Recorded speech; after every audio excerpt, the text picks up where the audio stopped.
The queen who outsmarted the colonizers. There are queens who ruled, and then there are queens who refused to bow.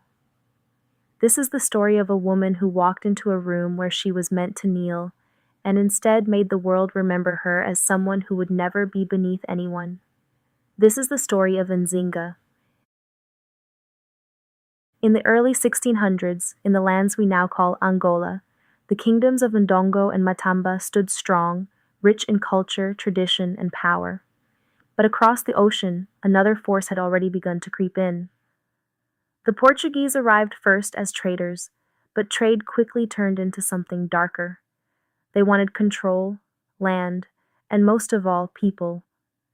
The transatlantic slave trade was expanding, and Ndongo became one of its targets. Villages were raided, families were separated, and thousands were taken. It was a slow, violent unraveling of a world that had once felt stable. Amidst this rising chaos was Nzinga, the daughter of a king. From a young age, she was not raised to simply exist in the background. She listened carefully when political matters were discussed. She paid attention to strategy, language, and power. She understood that leadership was not just about birthright, it was about perception, intelligence, and timing. While others may have underestimated her because she was a woman, Nzinga was already preparing for a future that would demand far more than tradition could offer. When her brother became king, the pressure from the Portuguese intensified. They demanded negotiations, and Nzinga was chosen to represent the kingdom. Walking into that meeting, she entered a space designed to diminish her. The Portuguese governor sat comfortably on a chair, elevated, confident, and in control. But for Nzinga, there was no seat, only the floor. It was a silent insult, a deliberate reminder of how they saw her. Lesser, beneath them, someone who should submit. But Nzinga understood something crucial. Power is not just held, it is performed. Without hesitation, she turned to one of her attendants and signaled for them to kneel. Then, with calm precision, she sat on their back, lifting herself to the same height as the governor. Eye to eye, equal. In that moment, without raising her voice, she rewrote the entire dynamic of the room.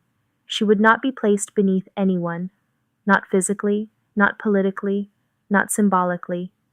It was a quiet act, but it carried the weight of a declaration. She would not bow. Not long after, her brother died under circumstances that remain unclear. Some believe it was despair. Others whisper that Nzinga may have played a role. In a world shaped by survival and power struggles, such rumors were not uncommon. But what is certain is that Nzinga rose to take the throne. And once she did, she understood that ruling would not be simple. She was surrounded by enemies, the Portuguese pushing further into her lands, rival states watching closely, and internal tensions threatening stability. Nzinga responded in a way that defined her legacy. She adapted. She negotiated when necessary, even agreeing to convert to Christianity and taking the name Ana de Sousa as part of a diplomatic effort. But this was never submission. It was strategy. Every move she made was calculated, every alliance temporary if it needed to be. She knew that survival required flexibility, and she refused to be rigid in a world that was constantly shifting. Peace with the Portuguese did not last. It rarely does when power is at stake. Soon, conflict erupted again, and Nzinga found herself facing an empire with greater resources and weaponry. But what she lacked in numbers, she made up for in intelligence and resilience. She built alliances with neighboring groups, including warriors who were willing to resist colonial forces. She welcomed escaped enslaved people into her kingdom, transforming her territory into a place of refuge and resistance. Her forces became not just an army, but a symbol of defiance. As pressure increased and her original kingdom of Nongo became more difficult to defend, Nzinga made a bold and unconventional move. Instead of holding on to land that was slipping from her grasp, she shifted her power entirely. She took control of the neighboring kingdom of Matamba and established it as her new base. It was a reinvention of her rule, a strategic relocation that allowed her to continue resisting without being cornered. Where others might have seen loss, Nzinga saw opportunity. She rebuilt, reorganized, and strengthened her position, proving that power is not tied to one place. It lives in the ability to adapt. Years passed, and Nzinga continued to fight, negotiate, and outmaneuver those who sought to control her.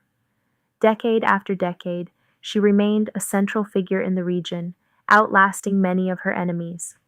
She ruled well into her later years, something rare for the time, especially for a leader constantly at war. Her presence alone became a form of resistance. She was not easily defeated, not easily erased, and not easily forgotten. Eventually, even the Portuguese were forced to recognize what they were dealing with. Nzinga was not just a ruler to be overthrown, she was a political force who understood the game as well as, if not better than, they did.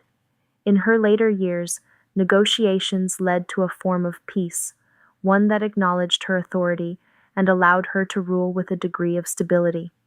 It was not a perfect ending, but it was one she had fought for on her own terms. Nzinga's story is not one of softness or simplicity. She was complex, strategic, and at times ruthless. But she lived in a world that demanded strength in its harshest form. And through it all, she gave her people something powerful: resistance, identity, and the understanding that they did not have to surrender their dignity. She showed that a woman could lead armies, outthink empires, and reshape the narrative imposed upon her. She showed that even when a seat is not offered, you can still rise. And perhaps that is why her story still lingers, because it is not just about history. It is about what it means to refuse to be placed beneath anyone. So when you think of power, do not think only of crowns or thrones.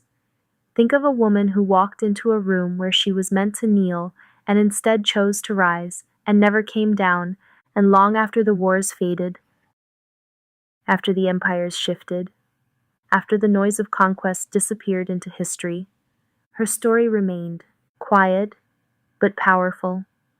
A reminder that sometimes the most dangerous thing you can be is a woman who refuses to be less than equal.